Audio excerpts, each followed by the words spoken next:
언론 여긴 국민 라디오.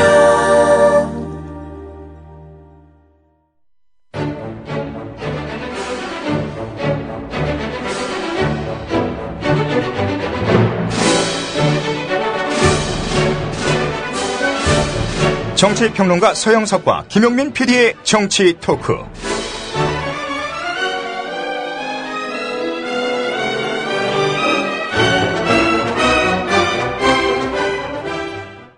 저도 여러분 안녕하십니까. 2014년 9월 6일 토요일입니다. 오늘 추석 연휴 첫날이죠. 어떻게 잘 보내고 계십니까? 예.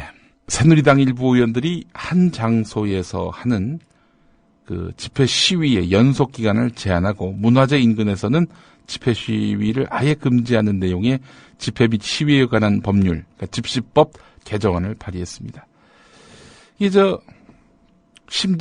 누드 심재철 선생이 이렇게 제출한 집시법 개정안이라고 하는데요.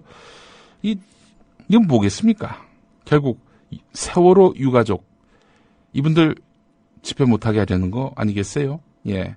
그렇지 않아도 많은 언론들은 서울 광화문 광장에서 100일 넘게 장기 농성을 벌이고 있는 세월호 유가족들 때문인 것으로 보인다. 이런 해설을 하고 있습니다. 또 개정안이 통과되면은 덕수궁과 청와대 앞 경복궁 인근에서의 집회와 시위도 원천 금지됩니다. 청와대를 겨냥한 집회와 시위를 막으려는 일종의 대통령 심기 경호법이기도 합니다.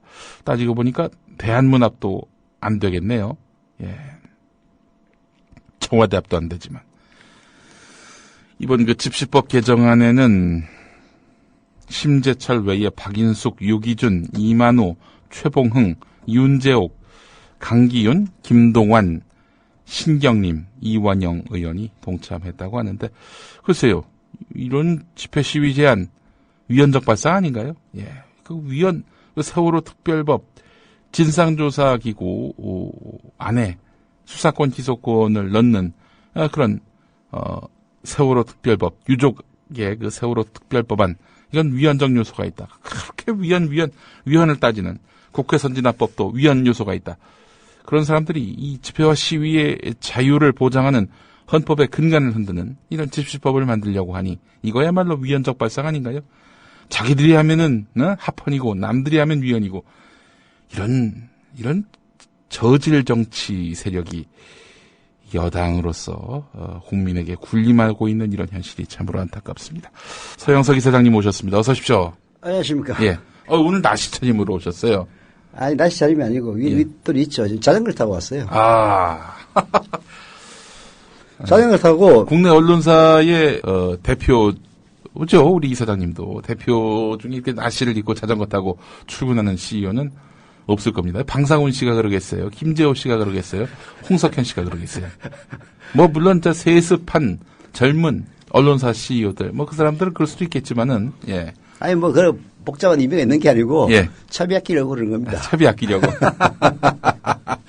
이게 말이죠. 예. 이 농담 아닌 게, 예. 이 나이가 들면, 네. 이게, 65세를 넘으면은 이제 예. 지하철이 공짜예요. 65세 넘기 전까지는 예. 지하철 요금도 많지는 않습니다. 그렇죠. 한 5만 원 충전하면은 예. 금방 없어지더라고요. 예. 그리고 요즘은 또 담배가 굉장히 비싸요. 예. 담배값 올린다는 이야기도 있는데 예. 이게 몸이 이제 한 갑에 4,000원으로 한다는 거 아니에요? 예, 심지어는 5,000원, 6,000원 얘기도 나오고. 예. 근데 이제 안 올렸다 손 치더라도 좀 순한 담배 피면은 한 2,500원 합니다. 네. 제가 이 담배를 끊었다 피웠다 한 20년 넘었는데요. 네.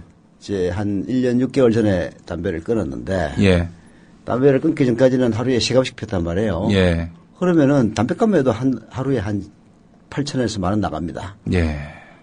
이게 노령연금을 20만 원을 주느니 뭘 받으면은 또 깎느니 해가지고 지금 말이 많잖아요. 예. 한 30만 원만 있으면은 노인네들 사는데 아무 지장 없거든요. 그래서 자전거 타고 다니고 담배 안 피기만 해도. 예. 우리 2012년 우리 서영석 김용민의 정치 토크 시작할 무렵에. 네. 우리 그 이사장님 그때 헤비 스모커셨잖아요. 예. 뭐 앉은 자리에서 잠깐 한 2시간 대화를 나누면은 뭐 한갑은 금방 달아나고, 그렇게 담배를 피워대시던 우리 서영석 이사장님이 그냥 뭐 거짓말같이 하루아침에 담배를 딱 끊으시고, 뭐 계기가 있었어요? 아니, 그게 있는 게 정권이 박근혜한테 넘어가는 그런 비슷한 아니, 상황도 정권이 있었습니다만. 바뀌니까 담배라도 끊어야 되겠다는 생각이 들더라고. 그래야 오래 살아서 좋은 꼴을 보지. 안 그러면은 예. 이 어목한 시절에 사망하겠더라고요. 예, 맞습니다. 예. 자, 이사장님, 오늘 제가 꼭 한번 나누고 싶은 이야기가 있었습니다. 네. 요즘 강준만 교수로부터 촉발해서 네. 진중권, 이택광, 한때는 세 분 다 싸가지 없는 진보로 지켰던 그런 분들이 자기들 얘기하고 있더만. 싸가지 없는 진보 때문에 이게 집권을 못한다. 자기들 때문에? 아니, 그런 건 아니고요. 네. 강준만 교수가 그렇게 얘기합니다. 이거 유체이탈이지. 본인부터가. 그러니까. 자기 얘기하고 있어. 근데 이제 예전에 2000년대 초반에 네. 진중권 교수하고 이 강준만 교수 사이에 엄청난 설전과 논전이 있었는데, 강준만 교수는 이거는 진중권은 아주, 그릇된, 잘못된, 제가 굉장히 순화돼서 표현하는 건데, 거의 극한적인 표현을 써가면서 저건, 논객도 아니다. 저는 정반대로 생각합니다. 예. 어쨌든 제가 좀 설명을 드리자면은, 그랬던 강준만 교수였습니다. 근데 그때부터 이제 이 양반이 싸가지 없는 진보라는, 그런, 문제인식을 가졌던 것 같아요. 싸가지 없는 진보, 솔직히. 그렇다는 인식이죠, 한마디로 얘기하면. 그래서 내가 거기에 대해서 아예 언급을 안 했던 겁니다. 예. 오늘 한번 좀 언급해 보시죠, 이사장님. 저는, 물론 이제 싸가지가 있어야 되겠지만은, 싸가지가 없어서 진보가 집권 못한다? 저는 그건 아니라고 봅니다. 그럼 지금 우리 보수는 싸가지가 있습니까? 아니, 진보가 주로 이제 욕하는 대상, 싸가지 없이 비난하는 대상들은 누굽니까? 대체로 우리 사회 초강자들 아닙니까? 근데 이 우파들은 약자, 자기들에게 저항하는 비판 세력, 결국 소수자죠. 이런 사람들을 희롱하고 조롱하고 모독하거든요. 그럼 약자를 희롱하고 모독하면은 집권하고 강자를 비난하면은 그는 싸가지가 없어서 집권 못하고. 그러니까 강준만 교수 인식은 근본적으로 틀렸다고 얘기했잖아요. 언급할 가치가 없어서 제가 언급 안 했던 건데, 이제 굳이 얘기를 하려니까 이런 거죠. 싸가지가 있다 없다라는 것이 이제 진보와 보수에서는 본질적으로 뭔가 서로 성격이 달라요. 특히 이제 한국의 우파들처럼 서열을 중시하고 윗사람이 옳든 그러든 간에 윗사람이 얘기하면 따르는 이런 식의 문화가 있죠. 있습니다. 그래서 겉으로 보기에는 예의 바르고 그런 측면들이 있죠. 반면에 그 반대쪽에 서 있는 사람들은 그런 서열이나 전통 이런 것보다는 올바름을 중시를 해요. 그래서 옳으면은 후배라도 인정을 해주고 틀리면은 선배라고 인정 안 해준단 말이에요. 그렇죠. 인정 안 해요 절대. 이게 강준만 교수는 자기 인정 안 해주니까 싸가지 없다고 얘기하는 거죠, 한마디로. 그렇지 않습니까? 본인도 그렇게 자기보다 연배가 많은 분들 향해서 침 많이 뱉었잖아요. 저는 진중권 씨에 대해서 굉장히 호의적으로 봅니다. 물론 저하고도 엄청나게 싸웠어요.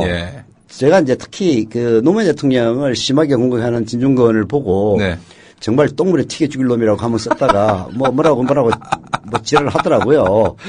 그래서 그 다음에 내가 대응을 안 했습니다. 그때 대응을 했으면은 한바탕 싸움이 났을 건데 그럼에도 불구하고 저는 진중권의 시각이나 태도가 틀렸다고 보진 않아요. 물론 제 마음에 안 드는 거는 있죠. 마음에 안 든다고 해서 그게 맞느냐 틀리냐 문제를 자기 마음에 드느냐 안 드느냐의 문제로 치환시키면은 그거야말로 말이 안 되는 거죠. 아니 우리가 지금 진중권, 강준만 인물평을 하자는 건 아니고요. 근데 진짜 이 사장님 진보가 싸가지 없어서 집권 못한다는 인식은 어떻게 보십니까? 말도 안 되는 얘기죠. 그거야말로 이른바 막말론으로 진보를 공격하고 그걸로 여론을 호도시키는 말하자면 우리나라 자칭 보수들 쉽게 얘기하면 수구들의 전략과 한치 다를 바가 없는 거죠. 싸가지 없어서 집권 못한다는 이야기는 무슨 싸가지 같은 소리 하고 있습니까? 그게 맞느냐 틀리느냐의 문제, 옳고 그름의 문제에 있어서 예의를 차리느냐 차리지 않느냐 예. 이제 이런 것들이 때문에 예. 싸가지 없다. 아무리 그래도 야 나한테 그럴 수 있어. 예. 다르고 다른 건데. 네. 야 이 개새끼야 하는 것도 야 이 견자야 하는 것이 예. 조금 더 낫지 않느냐 뭐 이런 식의 시각이란 말이에요. 그건 근본적으로 잘못된 시각입니다. 물론 이제 저는 이렇게 생각을 해요. 진중권 같은 사람이 야 이 씨팔로마 하면은 야 이 성생활할 놈아. 그렇지. 그렇게 하면은 이게 김종근 같은 발군의 농객이 네. 예의도 있었으면 얼마나 좋을까. 예. 막 이런 바람은 있죠. 예. 유시민 지금 자기 스스로 뭐라 그러더라. 예. 지식 소매상. 지식 소매상. 예. 얼마나 똑똑하고 뛰어나고 경우 바르고 예. 그야말로 한치 올바르게 썩어나지 않는 그런 삶을 개인적으로는 잘 모르겠습니다만 산단 말이에요. 예. 자, 그러다 보니까 싸가지 없다는 얘기를 듣는데 예. 그럼에도 불구하고 싸가지만 있다면 얼마나 좋겠습니까만은 예. 싸가지가 없다는 것이 예. 결국은 그 사람의 행동을 비난할 수 있는 근거는 전혀 못 되는 거예요. 태도 갖고 사람을 그렇게 재단하는 거는 잘못된 거예요. 잘못된 거죠. 지금 유민 아빠에게 보내는 우리 예. 이 나라 수구들의 공세가 바로 그런 거거든요. 어떻게 대통령한테 그렇게 막말을 할 수 있냐? 뭐 예, 이런 거 아니에요, 유민 한마디로? 아빠의 행동이라는 것은 세월호 특별법을 통과시킴으로써 정말 우리 국민들이 앞으로 국가 권력이 부재함으로써 살아도 될 목숨을 죽이는 이런 일은 없도록 하자. 이 대의명분에는 말하자면 딴지를 걸 여지가 전혀 없단 말이에요. 네. 그러니까 그 다음에 이제 통상 하는 수법이 그겁니다. 야, 너 말버릇이 왜 그래, 이 새끼야. 야, 너 왜 반말해? 이제 그게 더 나가면은 너 나이 몇이야? 그렇지. 이제 이렇게 나가는 거란 말이에요. 예. 강준만 씨의 싸가지로는 바로 그겁니다. 예. 아이, 그런 걸 언급할 가치도 없는 거지. 그래서 싸가지 없는 진보라는 이름으로 수백 페이지짜리 책을 낼 수 있을까요? 참. 아니, 강준만 씨야. 내가 옛날 기자 생활할 때부터 그 책 내는 거 보고 감탄을 금치 못했죠. 어떻게 그렇게 잘 뺏겨서 예. 낼까. 언론, 신문 기사 이런 거. 기사를 주로 보면은 자기 주장도 있지만은 남의 기사를 아주 그것도 저는 나쁘다고 보진 않아요. 예. 왜냐면은 기사라는 것은 사실의 서술이란 말이에요. 예. 사실의 서술을 자기가 굳이 자기 힘으로 할 필요가 없다라고 볼 수 있는 거거든요. 그래서 예. 신문기사 쪼르륵 나열해놓고 거기에 자기 코멘트를 붙이는 방식으로 제 책을 쓰던데 그래서 참 쉽게 책을 쓰는구나. 그렇게 여긴 적은 있지만은 거기에 대해서 폄하하고 싶은 생각은 전혀 없습니다. 그러나 네. 강용환 씨의 그런 주장은 근본적으로 말이 안 되는 주장이고 예. 쉽게 얘기해서 논쟁할 가치가 없는 주장입니다. 예. 그래서 저는 거기에 대해서 한마디도 언급 안 했어요. 싸가지 있는 진보는 사실 그 김한길 안철수 때 충분히 보여주지 않았나요? 막말을 하지 말라. 아니 막말을 야당 의원들이 하면은 여당 의원들이 공세를 퍼보면은 야당 대표가 어떻게 해야 됩니까? 아니지, 너희들 저 정치 공세하지 말라고 여당을 향해서 큰 소리 쳐야 되는데 그런 건 안 하고 자당 의원들한테 앞으로 말 신중하게 하라고 얼마나 이 싸가지 있는 진보의 그 길을 걸어왔습니까? 김한길 안철수 대표 때. 진보는 아니지. 싸가지 있는 길을 걸려고 노력했지. 근데 이제 그런 식의 말하자면 허위의식이죠. 예. 예절 발음이라는 것은 저는 그런 건 아니라고 보거든요. 예. 예절 발음이라고 하는 것은 결국은 옳으냐 그러냐의 문제가 그 예절 발음의 앞에 놓여 있어야 되는데 예. 옳든 그러든 간에 우리의 전통적인 것들 말하자면은 어거지로 만들어진 권위, 예. 친일파들의 권위, 예. 그리고 그렇게 해서 만들어진 나이 많음 그런 데 앞에서 옳고 그름을 따지지 말라라는 식으로 얘기하는 예의 발음이라는 건 말이 안 되는 거죠. 예. 이제 예의 발음은 저런 거죠. 김종철 녹색평론 대표가 어제 한겨레 신문에 썼던 예의를 알라. 말하자면 인간에 대한 예의를 얘기해야죠. 네. 인간성에 대한 예의. 예. 그런 것들은 지켜야 됩니다. 예. 인간성에 대해서 예의를 지키지 않는 인간들은 바로 박근혜의 제부라는 신동욱 그런 인간들이죠. 목숨을 걸고 단식하는 사람 앞에서 내가 진짜로 이게 단식인지 한번 실험해보겠다. 이따위 식의 희화야말로 예. 인간에 대한 예의를 잃은 거거든요. 그런 거야말로 싸가지 없는 거죠. 학자들이 이제 멋있는 말을 쓰려다 보니까 네. 뭐 또 강렬한 그 표현을 쓰려다 보니까 싸가지 없는 진보 이런 표현을 쓴 것 같은데 근데 실제로 이제 우리 사회에서 진보에 대해서 그 굉장히 그 빈정상한 사람들이 많습니다. 그 이인호도 그런 사람이었다면서요. 그 KBS 이사장이 된 한동안은 뭐 학자로 잘 나가다가 참여정부 들어서 자기 할아버지의 친일 족적 이런 것들을 문제 삼으니까 그때부터 그냥 그래서 진보 세력을 향해서 각을 세우고 이렇게 비난을 해오고 그랬던 이인호 씨라는 이야기를 제가 들었는데 맞는 얘기예요. 예, 이 이인호 씨의 경우를 보더라도 뭐 비단 친일파뿐만 아니라 논쟁과 또 토론에 있어서 진보를 이길 수 없거든요. 보수가 절대로. 지금까지 그 수백 년 이어오면서 보수의 사상서라고 하는 게 뭐가 있습니까? 뒤져봐야 한두 가지 정도 말고는 없단 말이죠. 그럴 정도로 보수는 이론이나 명분에 있어서 굉장히 취약합니다. 왜냐 기본적으로 인간의 욕망의 토대 위에 서 있는 정치 세력이기 때문이죠. 자 그러다 보니까 진보가 너무 말을 잘하고 말이 다 옳으니까 거기에 또 빈정상해가지고 아유 저놈들 괜히 권력 줬다가 이렇게 우리를 농락할 가능성이 있다. 이런 것 때문에 뭐 더 나아가서는 어떤 토론 과정에서 이 진보적 색채를 가진 사람들로부터 아주 학을 띄워가지고 빈정상해서 진보하면은 그냥 누구라도 이제 아는 척도 안 하고 관계를 끊어야 되겠다. 이런 마음을 가진 분들이 혹여나 있는 것은 아닌지 하는 생각이 들었습니다. 아니, 뭐, 강정환 교수는. 아니, 근데 우리 서 이사장님은 이 보수 언론에도 계셨고, 또 뭐, 두루두루 이 보수 정치 세력과의 어떤 그런, 뭐, 어떤 취재 대상으로서 이런저런 인연을 가져오셨는데, 어떻습니까? 이 진보의 문제점. 오늘 뭐, 기왕 이야기가 나온 김에, 왜 진보가 집권을 못하는지. 이게 뭐, 진중권은 뭐, 메시지가 없어서 그렇다. 그리고 뭐, 이태광은 일상이 없어서 그렇다. 뭐, 굉장히 어려운 말로 이렇게 얘기를 하던데, 진보가 집권 못한 이유는 뭘까요? 그래도, 진중권 얘기가 좀 일리가 있네. 메시지가 없다. 이거에 대해서 이태광 이야기는 뭐냐면은, 그 메시지가 없다는 것은 말이 안 된다. 아니, 그동안 솔직히 해서 진보적 아젠다가 얼마나 많았느냐. 진보적 아젠다, 뭐, 무상 복지는 물론이고, 뭐, 국공립대와 관련해서, 국립대. 이 뭐라고요? 이태광. 나 처음 듣는 사람인데. 경희대. 네. 경희대인데 하여튼 예전에 진중권이고 이태광이고 뭐 이런 사람들이 반낙곰 수전선에서 그 단일 대우를 형성했던 사람들이에요. 아, 그래요? 예. 나 지금 처음 듣는 분인데. 예, 이태광이라는 사람을 처음 듣는다는 저희 말. 이 얘기에 바로 메시지에 대한 이태광의 주장이 틀렸다는 얘기가 바로 담겨 있습니다. 예. 메시지 많았죠. 메시지는 진중권이고. 아니, 글쎄. 예. 메시지 많았죠. 메시지가 틀렸다라는 이태광의 말에 문제가 있다. 그렇죠. 예. 말하자면은 메시지는 많았습니다만은 그 메시지를 국민들의 뇌리에 전달하지 못한다면 그건 이미 메시지가 아니란 말이에요. 진중권이 메시지가 없다는 것은 이태광하고 서로 핀트가 다른 이태광의 핀트가 다른 얘기를 하는 거예요. 네.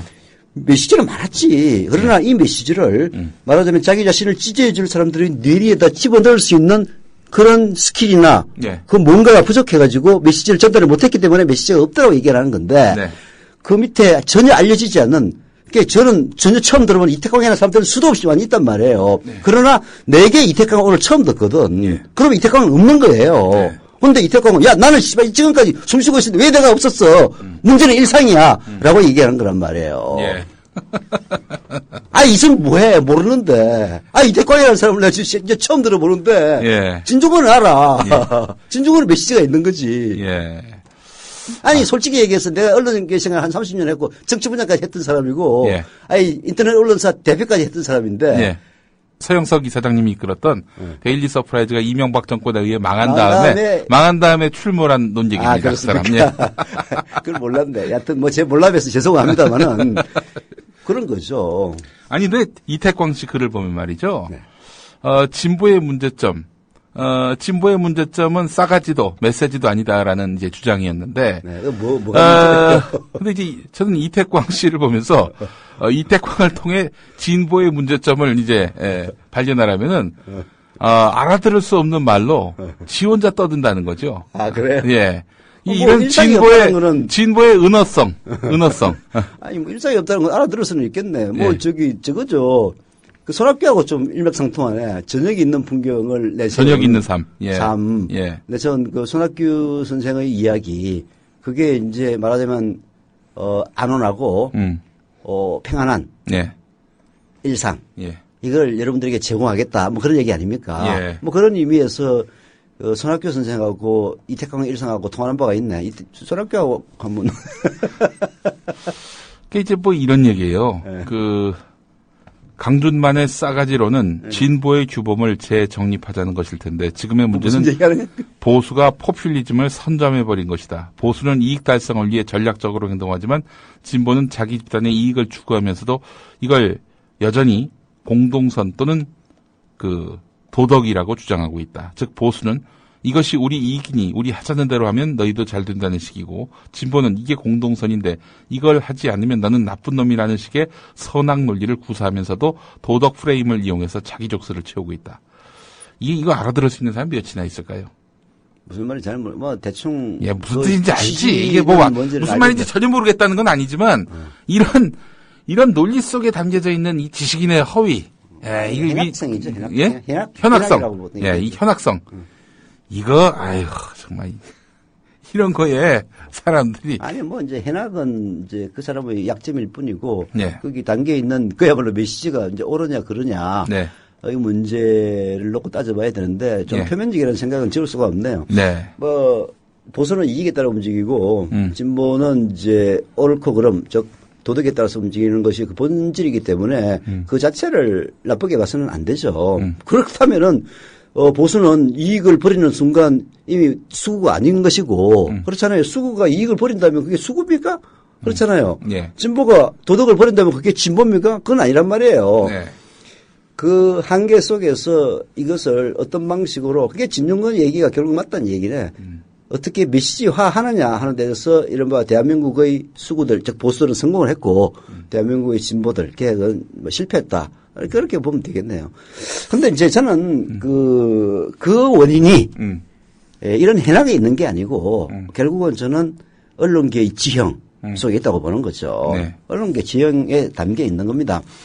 결국은 박근혜는 이명박의 후계자고 이명박을 절대로 내쳐서는 안 된다. 인간적으로 볼 때라고 네. 생각하는 것은 이명박이야말로 KBS, MBC를 장악하고 종편을 허가해 줌으로써 박근혜 정권을 탄생시킨 1등 공신이에요. 예. 자기 정치적인 그 유불리에 따라서 이명박을 내친다면은 도덕적으로는 올바르지 않죠. 그러나 역시 이제 대한민국 수구들은 이익에 따라서 움직이니까 네. 뭐 세불리하면은 내칠 수도 있겠습니다만은 네. 여하튼 그런 언론의 지형들이 이 보수의 메시지를 전달하는 데는 매우 용이한 그런 예. 토양을 제공을 했고 예. 반대로 진보들의 이야기는 왜곡시키고 심지어는 그 본질은 외면한 채 막말 무슨 싸가지 없다 예의 없다 이런데 사실 이런 뭐 이태광이라든지 뭐 강주만도 사실 일조하는 거거든요. 예. 그런 프레임에 그렇게 함으로써 이제 결국은 이 선거 패배 항상 지는 이런 구도를 만들었는데요. 네. 이걸 어떻게 극복할 것이냐. 네. 참 쉬운 일은 아닙니다. 네. 그 박정희 독재, 네. 군부 독재가 결국은 망했던 것은 그 독재의 오랜 독재의 적폐가 누적돼서 예. 그게 87년 민주화 항쟁으로 터져 나오면서 예. 결국은 무너졌단 말이에요. 예. 박정희가 유신헌법을 선포하고 그게 국민투표에 붙였을 때 97%가 찬성했습니다. 예. 그때 모든 언론들은요, 박정희를 찬양했어요. 네. 그래서 박정희 정권이 영국이 갈 것 같았고, 실제로 끄떡없었습니다, 그때는. 그렇죠. 이제 지금은 그렇게 총칼로 협박을 못하는 이제 그런 시기가 되다 보니까 돈과 그리고 교묘한 권력의 남용을 통해서 결국은 그 대한민국의 자칭 보수들이 집권할 수 있는 언론적 지형, 여론 지형이라고 봐야죠. 이걸 이제 만들고 있는데 사실은 문제의 핵심은 그게 존재하는 것이지 네. 진보가 싸가지 있느냐 없느냐 그게 존재하는 게 아니에요. 그건 그야말로 강준만의 개인적 경험을 일반론으로 치환해서 그냥 떠들고 있는 것에 불과합니다. 거기에 예. 강준만이라는 이름에 논안하고 있는 거고요. 그 진보 언론이라는 작자들도. 예. 그건 그래서 저는 아예 개무시하고 뭐 말도 안 되는 얘기가 떠들든 말든 해서 한마디도 안 했던 겁니다. 네. 그러고 뭐 얘기 안 하고 싶어서 라디오 비평 같은 데서 얼마든지 얘기할 수 있죠. 그래서 예. 자식들 놀고 있네. 무슨 아이고 참. 야 웃겨. 까불지 마. 네. 언급할 가치가 없다. 그렇죠. 이런 말씀을 하셨고. 우파는 싸가지가 있게 보이는 어떤 의제 선점은 했죠. 뭐 항상 조선일보나 이런 신문들이 말이죠. 예의범절, 막말, 이런 규탄, 이래 왔으니까 꽤 그래도 뭔가 좀 도덕적으로 우위에 서 있는 것처럼 보입니다. 그러나, 실상은 그렇지가 않다. 그 국민들도 저 사람의 메시지에 과연 그러니까 도덕성이 담겨 있느냐, 이런 부분들은 따지거든요. 그러니까 싸가지가 없더라도 저 메시지가 합리적이다. 그러면은 그 사람 인정해 줍니다. 그런 합리성 같은 것들이 결여된 말 그대로 모욕과 욕설이다. 그런 거를 구분 못할 국민들일까요? 그러니까 싸가지 없다라는 말 자체는 진짜 서 이사장님 말씀대로 어떤 뭐 개인의 어떤 그런 불편했던 그 감정들을 일반화한 그런 논리가 아니겠는가 이런 생각이 들고요. 난 제일 웃긴 게, 뭐, 광주방송에서 그런 얘기 할 수 있죠. 기분 나빠서 이제 충분히 할 수 있는 얘기인데, 그거를 뭐인 것처럼 신문에서 떠드는 거 보고, 야, 진짜 대한민국 신문들도 수준 많이 나아진 줄 알았더니, 참, 하는 생각이 들었습니다. 그래서 그냥 아예 언급 자체를 피했어요. 오늘 애청자 여러분들께 좀 양해를 구하자면은, 되게 연휴를 맞아서 애들을 데리고 왔습니다. 근데 좀 불 꺼진 밖에 두기가 좀 그래서, 조용히 앉혀놓을 테니까 스튜디오 안으로 좀 데려오겠습니다. 뭐 나중에 팟캐스트 올릴 때는 다 자를 테니까 하지 마세요. 들어와. 자, 등장합니다. 우리 김용민 국장의 딸 하늘이. 하늘아 일로 와. 아까 우주선 탔어요. 하늘이 아저씨한테. 넌 누구야? 너 인사드려. 자, 여기서. 안녕하세요. 전 김산이에요. 자, 대가 또. 안녕하세요. 김용민. 안녕하세요. 전 김혜입니다. 자, 저기서 조용히 앉아 계세요. 조용히 앉아 있어 이제. 아빠가 우리 이사장님하고 방송을 해야 되니까. 조용히 앉아 있어. 조용히 앉아 있거나 나가서 놀거나. 알았지? 문 열어 있으니까. 문 열어 있으니까. 그래 문 열려 있으니까. 그래.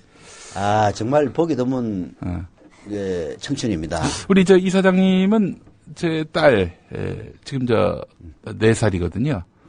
5살인가? 5살이군요. 딸 나이도 지 몰라. 아니 한국 나이 일반 나이를 제가 여기 이사장님도 지금 따님이 대학생이시죠? 예. 이런 때가 있지 않으셨나요? 물론 이때가 제일 이쁩니다. 예. 그 이후로는? 뭐 그 이후로도 이쁜데. 뭐 자녀들은 4살에서 5살 이때 다 효도를 다 합니다. 나머지는 그때 받은 효도로 갚음하는 거죠. 저는 그렇게 생각해요. 그렇군요. 예, 알겠습니다. 우리 김산이 추석 인사 한번 드려. 우리 애청자분들께, 조합원 여러분들께. 조합원 여러분들 좋은 추석 보내세요. 예.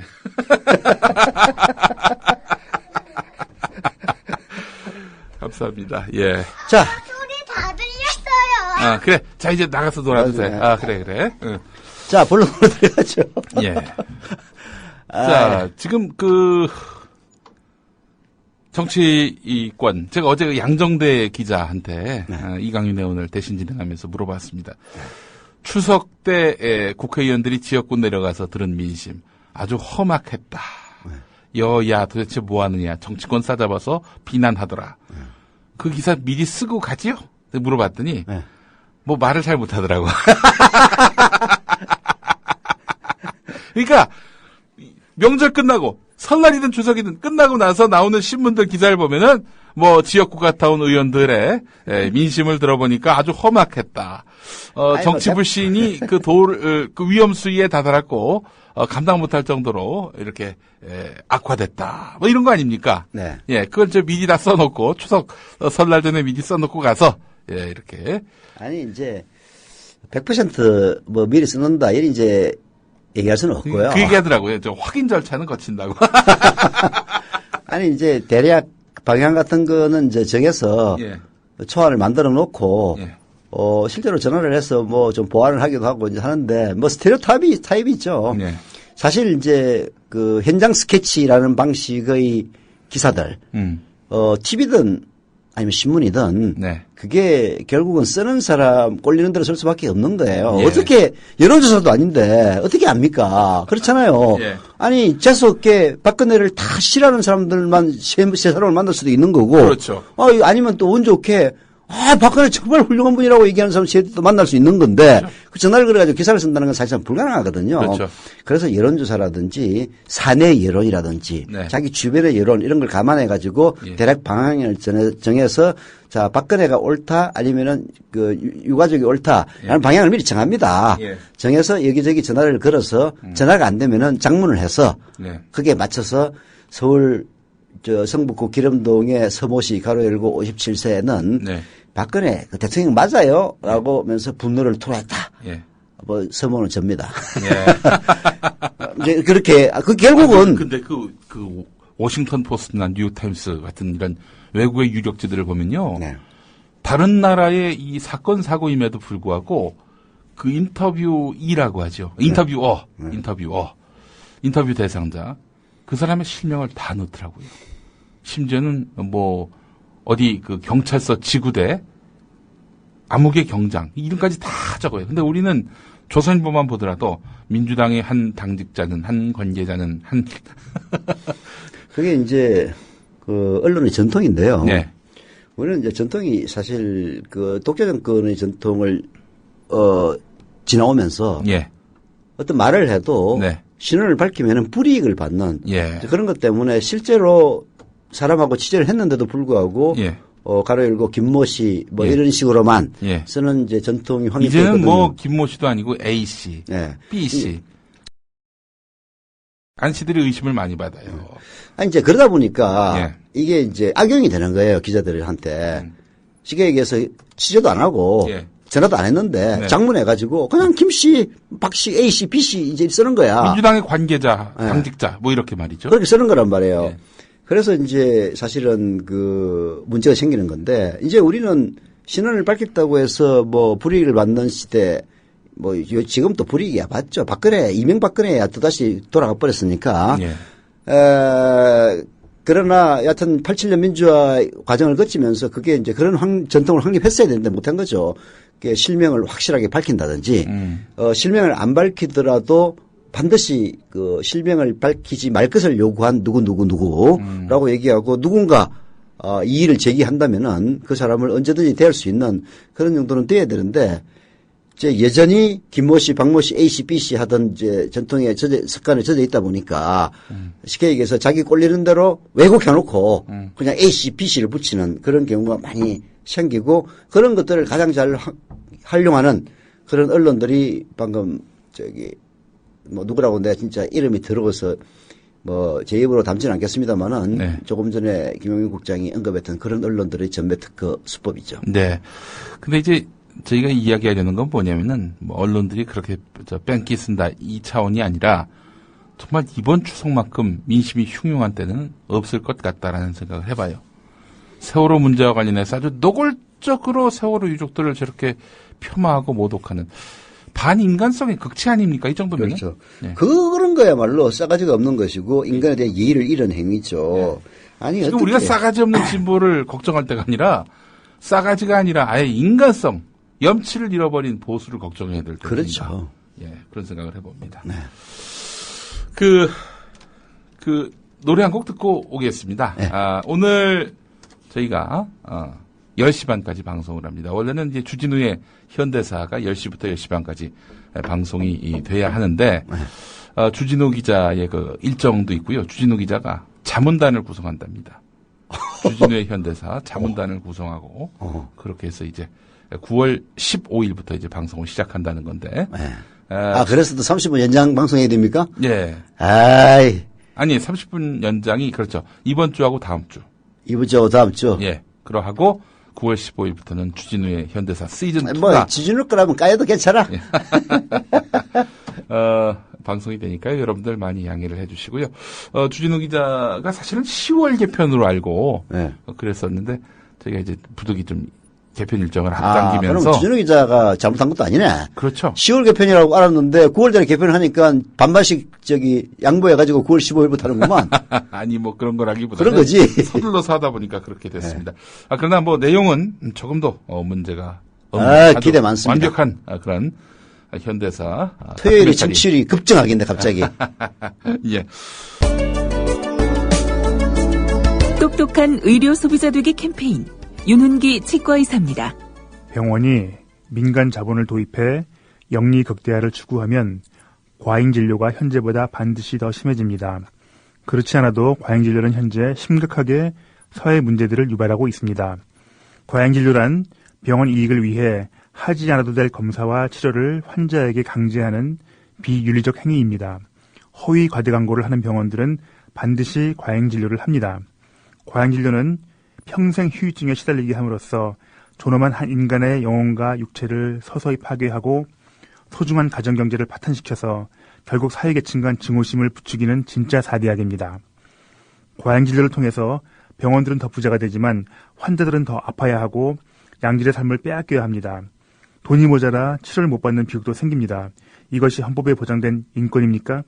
다 함께 힘을 모아 의료 영리화 반드시 막아냅시다. 지금까지 윤훈기 치과의사였습니다. 똑똑한 의료 소비자 되기 캠페인이었습니다.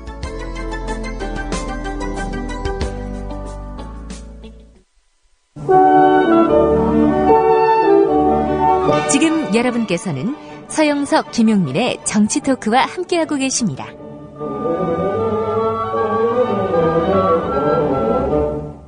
부정선거는 당선 무효랍니다라는 아이 쓰시는 우리 애청자분이 새정치민주연합 당대표와 향후 전망에 대해서 궁금하다 하셨는데 사실 그 이야기를 좀 하려고 했습니다.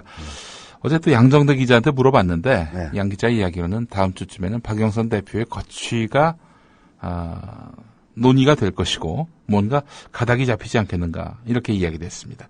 지금 새정치민주연합 박영선 대표 앞세워가지고 협상을 한다는 것 자체가 무리 아닙니까? 아니 이제 박영선 대표 체제 자체가 임시 체제고요. 네. 이제 워낙 그 야당이 김한길 안철수 체제가 죽을 써놨기 때문에 박영선 비대위 체제에 어느 정도 기대를 이제 가졌던 것도 사실이고 또한 대안도 없던 것도 사실이어서 지금 어정쩡하게 흘러가고 있긴 합니다만은 사실 두 번에 걸친 여당과의 협상 실패. 박영선 대표 물러나야 될 사유로 충분하죠. 네. 그래서 이제 새정치민주연합은 우선 당을 정비하는 게 급선무입니다. 네. 그게 김한길 대표 체제가 가졌던 그 말하자면은 그 체제에 대한 반성을 토대로 네. 새로운 지도부를 선출을 해서 예. 그 사람들이 책임을 지고 예. 전국에 대처해 나가는 그런 모습을 보여야죠. 예. 그렇게 된다면 당을 정비해 나간다면은 또 급속하게 기대치가 올라올 수도 있습니다. 그 박영선 대표로서는 참 뼈아픈 교훈이 될 것 같습니다. 이번 진짜 아까워요. 난 일종의 그 박영선 대표도 야당의 중요 자원인데 에이스였는데. 아니 난 이제 진짜 사실 얘기는 안 했지만은 예. 그 이정희 대표와라는 자원을 예. 그 이석기 사건을 대처해 나가는 과정에서 예. 이정희 대표가 이제 특히 내라는 업무가 있기 이전에 예. 통합진보당과 정의당으로 분당되어 나가는 그 과정에서 보였던 이정희 대표의 행태 예. 때문에 실망을 많이 하고 예. 야 정말 우리의 미래를 또 하나 잃은 느낌이다 그런 생각이 들었거든요. 그때 네. 정말 저는 가슴이 아팠습니다. 근데 이 사장님 뭐 지난 일이긴 하지만 이석기 사건 때에 또 뭐 결국에는 뭐 다 허위로 드러났습니다만은 뭐 이른바 비례대표 경선 과정에서의 부정, 예. 이 과정에서 이정희 대표가 어떤 처신을 했어야 했다고 보십니까? 지금도 예. 지속 가능한 정당으로서 통합진보당이 뿌리를 내리려면 어떻게 했어야 했다. 근데 사실은 저는 기본적으로 수가 없었다라는 생각도 들었고요. 거의 막다른 골목으로 몰렸던 것이 아닌가. 저는 그런 생각도 해보거든요. 아니 그때 여튼 제가 이제 너무나 마이너하다고 생각해가지고 더 이상 생각을 안 했기 때문에 지금 잘 기억은 안 나는데 이정희 대표에게 가장 큰 실망을 했던 타이밍이 자세히 복기를 해보면은 예. 경기 동부의 이익보다는 예. 진보 세력 전체의 이익에 따라서 행동해야 될 몇 번의 시점이 있었는데 네. 그 시점마다 단 한 번도 진보 세력 전체의 이익에 따라 행동한 적이 없다라고 저는 판단했던 거죠. 그래서 굉장히 큰 실망을 하고 네. 정말 우리의 미래의 큰 한 축을 잃은 듯한 그런 애통함을 느꼈었는데 예. 박영선 대표에 대해서도 거의 비슷한 감정을 느꼈었어요. 물론 나경원이 뻔뻔스럽게 복귀하는 저런 대한민국의 자칭 보수의 예를 보면은 다시 제기 못할 건 없습니다만은 그러나 참 과거와 같이 기대에 찼던 그런 눈초리로 다시 두 사람을 쳐다볼 수 있을까? 그건 아니거든요. 정말 안타깝고 아쉽고 어떤 면으로서는 정말 애통한 마음을 금할 길이 없습니다. 저는 정말로 진정한 대한민국의 민주화가 이루어지는 날은 박근혜 같은 그런 여자가 아니라 이정희나 박영선 같은 그런 사람들이 여성 대통령이 되는 날이 저는 대한민국의 진정한 민주화가 이루어진다고 생각을 해요. 네. 그런 자원들을 잃어버렸다는 점이 너무나 애통했던 거죠.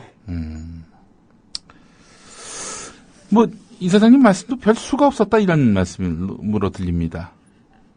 그 상황에서. 아니요, 수가 없지는 않았어요. 이제 구체적으로 그러니까 어떻게? 그러니까 그러고 나서 잊어버렸으니까 예. 기억도 안 나, 솔직히. 제가 구체적으로 여쭤보겠습니다. 이석기 내란 음모 사건 압수수색으로부터 시작됐던 거 아닙니까? 네. 그 압수수색 당시 통합진보당은 이거는 국정원이 이 선거 부정을 감추기 위한 그런 수수다 이렇게 대응을 했었는데. 그때는 제대로 잘 대처를 했죠. 이건 제대로 대처를 한 그럼요. 겁니다. 그렇지만 지금 그 사건으로 인해서 어마어마한 거의 당이 운명을 한 치 앞도 내다볼 수 없는 그런 상황에 놓여 있었는데요. 이 상황에서도 그러니까 한마디로 얘기해서 이정희 대표가 쓸 수 있는 카드 수가 없었다는 이야기인가요? 그럼? 그것도 수가 없었죠. 이게 사실 이석기 내란 음모 사건, 지금은 내란 선동 사건으로 바뀌었습니다만은 예. 그 사건이야말로 예. 이정희 대표로서는 불가항력적으로 몰매를 맞는 네. 그런 상황이었고 그때 이정희 대표를 비롯해서 통합진보당의 처신은 저는 결코 나쁘다고 생각하지 않습니다. 네. 제대로 잘 대처를 했는데 네. 워낙 그야말로 그런 보수의 쓰나미가 몰아치는 그런 상황이어서 결국은 그 쓰나미라고 하는 것은 결국 이제 국정원 선거 부정의 그 여파로부터 벗어나겠다는 그렇죠. 자구적 차원의 공세적 방안이었습니다. 그렇죠. 예. 그렇죠. 그래서 이제 거기에 대처하는 통합진보당의 대처 방법은 전혀 나쁜 게 없었고 저는 정당한 대처라고 봅니다.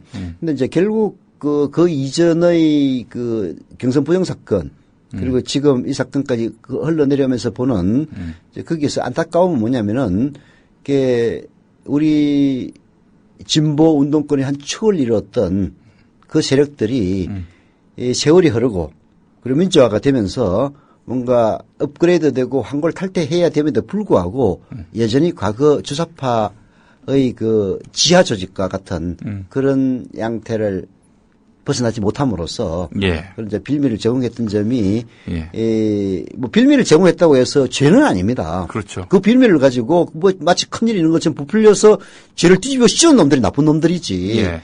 그러나 그 부분과 앞서 있었던 경선부정 사건을 대처하는 경기동부의 태도 이런 것들을 보면서 예. 저 사람들이 왜 그 생각들을 좀 더 시대에 맞게 바꿔서 좀 보편성을 획득하지 못했을까 그런 안타까움 그리고 그러니까 평소 처신에 문제가 있었다. 고비마다 예.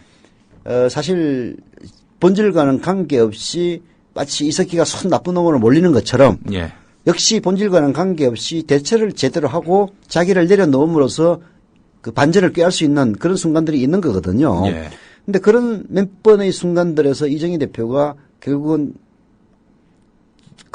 보다 큰 것을 선택을 못 하더라고요. 네. 근데 그걸 정확하게는 다음에 한번 자료를 찾아가지고 말씀을 드리겠는데 이제 그런 점들이 다 같다는 거죠. 사실 뭐 경선 부정을 누가 했는지 뭐 어디서 했는지 이런 것들도 결국은 진보 세력들을 분열시키기 위해서 분열시키겠다는 보수들의 의도와 진보 세력 내부의 갈등 이런 것들이 결합돼 가지고 나왔던 거거든요. 예.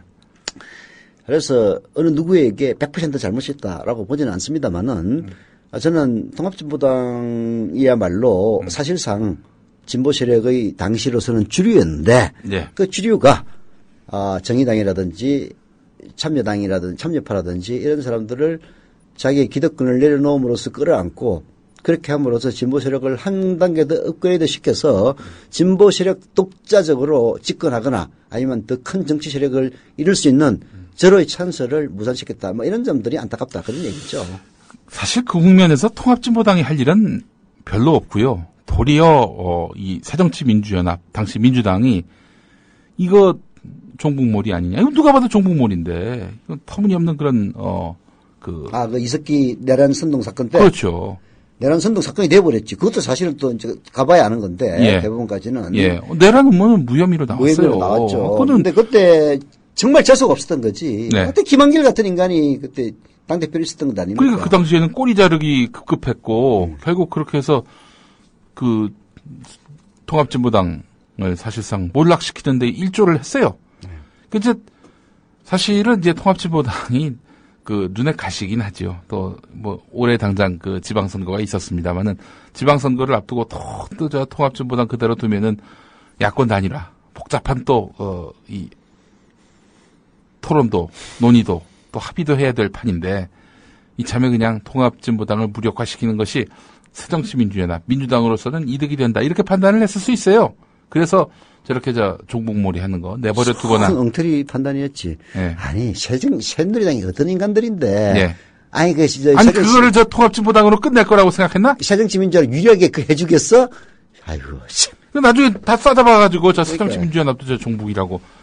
결국 그 논리를 그냥 묵인함으로써. 그러니까 이럴 때 만약에 김대중 대통령이었다면은 김대중 대통령이 적극적으로 커버했죠. 야당 총재였다면은 이 사람들아 이런 식으로 해가지고 이 종북몰이를 해? 색깔론 제기를 해? 시대착오적인? 이러면서 공동전선을 폈을 거라고 생각을 합니다. 요걸 좀 먹더라도. 그렇게 해서 결과적으로 야권의 큰 그 어떤 대우를 형성하는 것이 결과적으로 차기 선거 전략에 유리하다 이렇게 판단했을 수 있었을 텐데 어떻게 된 것이 여기는 꼬리 자르면 되겠지. 이런 단선적인 사고로 대처하다 보니 아이고 참. 지방선거에서 지금 당 지도부가 한 역할이 뭐가 있습니까? 다 박원순 뭐 이런 분들의 개인기로 그렇게 된 거 아니에요 한마디로. 당간판이 도움이 됐습니까? 솔직히 얘기해서. 이렇게 좀 그 자기 편이 좀 어려움을 겪으면은 동지 의식을 갖고 그렇게 이제 좀 맞서서 이렇게 공동 대응을 해야 되는데 이 꼬리 자르기 급급한 이 의리가 없는 그러니까 의리 이런 얘기가 나오는 것도 야당한테 하는 얘기예요 이게 의리 없다는 거. 이런 여당은 의리 있지. 의리 있지. 거기는 아주 큰 나쁜 놈들도 이기라도 결혼시키잖아. 문대성에 대한 그 의리를 봐봐요. 물론 그 나쁜 의리를 해야 된다라는 얘기는 아니지만 그러나 기본적인 그 이런 부당한 공격에 맞서서는 거기에 그 합리적으로 공동전선을 펼쳤어야 했었는데 그 당리당략적으로 판단한 거 아니에요. 저 통합진보당 이참에 그냥 무너뜨리는 것이 우리한테는 결과적으로 도움이 될 것이다. 지금은 모른 척 해야지. 꼬리 잘라야지. 그러면서 같이 종북정당이라고 손가락질을 해. 과거 자기들이 모셨던 김대중 대통령은 또 종북으로 안 몰렸었나? 피해 당사자였던 사람들이 아이고 참. 이런 야당 갖고는요. 저 재집권 못합니다. 총선 승리 요원합니다. 김용민이 빠지면 앞으로 잘 될 것 같죠? 이런 식으로 항상 대처를 해오니 말이죠. 매번 선거 때마다 희생양만 찾고 말이죠. 뭐 제가 희생양이었다는 건 아니고 전 희생돼지였고 제 이야기를 하는 건 아니었고요. 기본적으로 항상 무슨 선거 때마다 교훈을 얻지 못했던 앞으로 희생양이라고 안 해야 되겠어요. 희생돼지라고 해야 되겠어. 점님이 올리신 게 있는데 다음 총선에 저보고 다시 도전하라. 뭐 이런 얘기를 하셨는데 공천 안 줄 겁니다. 공천 주겠어요? 공천 주면 하겠다는 얘기예요? 아니, 그런 거 아니죠. 이미 저는 그쪽 다리를 불태워버렸습니다. 기본적으로, 저는 정치가 맞지 않습니다. 제가 진짜 닭살 돋았던 게 뭔지 아십니까? 뭔데? 선거 때. 물론 거짓말은 아니죠. 여러분, 나는 꼼수다를 만들었습니다. 저는 문화기획 전략가 전문가입니다. 노원을 살릴 수 있습니다. 이 얘기 하는데, 너무 민망한 거야, 이게. 내 자랑을 해야 되고, 남을 씹어야 되고, 이런 비정한. 이노근이, 아니, 저는 이노근 씨 욕하지 않았어요. 그래? 왜냐면 이노근을 내 상대라고 생각한 적이 단 한 번도 없고, 지금도 그러니까. 당시 제가 맞선 상대는 이명박이었어요. 이명박이었어. 같은 이씨네. 그러니까 진짜 전략상으로도 이노근 씨에 대해서 상대를 전혀 안 했어요. 또 도리어 이노근 씨가 저를 이제 물고 늘어졌었죠. 예. 근데 그래서 결국 그런 식으로 구도가 갔었는데, 예. 정봉주 전 의원이 빨리 복권이 돼서 정치 재개하셔야죠. 또 거기 또 복권 좀 시켜줘. 투표 좀 하게. 투표 못 하시죠, 우리? 난 다음 대선까지 안 돼. 대선까지. 에이구. 5년이니까. 이렇게 해서 표를 또 하나 줄이는구만. 그러니까. 막판에 복권 시켜주겠지. 예. 추석 연휴 때 어디 외국 가거나 지방 가시는 분들이 어쩔 수 없겠지만은 네. 서울에 계신 분들은 강화문에 가끔씩 한번 나가주세요. 예. 강화문에서 행사 많이 하더라고요. 네. 그래서 세월호 유가족들 예. 참 슬픈 추석 아닙니까? 예. 위로해주는 예. 그런 추석이 됐으면 하는 그런 생각입니다. 광화문에서 일정 많습니다. 오늘 저녁 7시에 가수 강어달님의 공연과 연극 공연이 있고요. 네. 그리고 내일부터 1월화에는요, 낙두시에 특별법 퀴즈 대회가 열립니다. 네. 그리고 윷놀이가 있어요. 그리고 저녁 7시마다 행사가 다른데, 일요일 저녁 7시에는 연극 공연과 시민 발언대 행사가 있고, 네.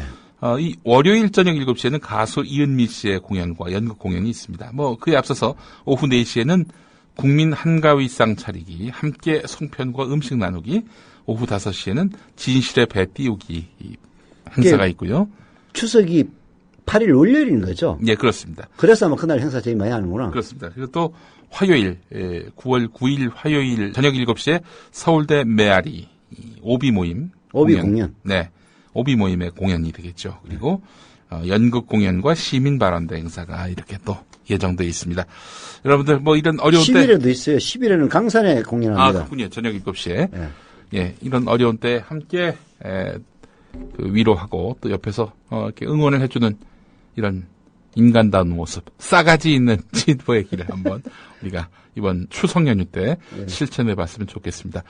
청자 여러분, 즐거운 추석 연휴 되시고요. 이사장님 수고하셨습니다. 수고하셨습니다. 여기는 국민 라디오.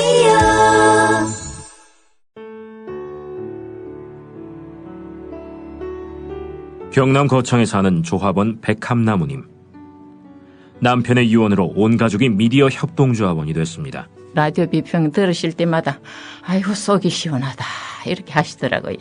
본인이 먼저 하셨고요, 가입을. 예, 그 뜻을 이제 알았기 때문에 손자, 손녀 6명까지 그렇게 이제 다 가입을 하게 됐지. 작고한 부부는 왜 국민TV 조합원 가입, 이것이 이 시대에 꼭 필요한 언론운동이라고 확신했을까요?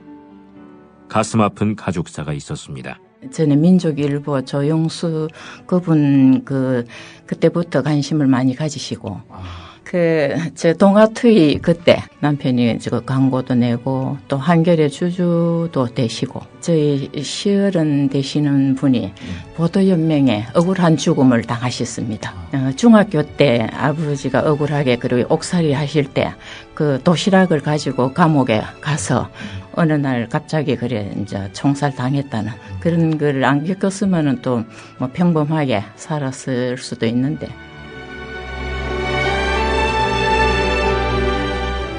여러분도 공정언론 건설에 함께하지 않으시겠습니까? 국민.tv 미디어 협동조합 홈페이지에 들어오셔서 조합원으로 가입해주세요. 전화 서울 3144-7737, 3144-0933으로도 하실 수 있습니다.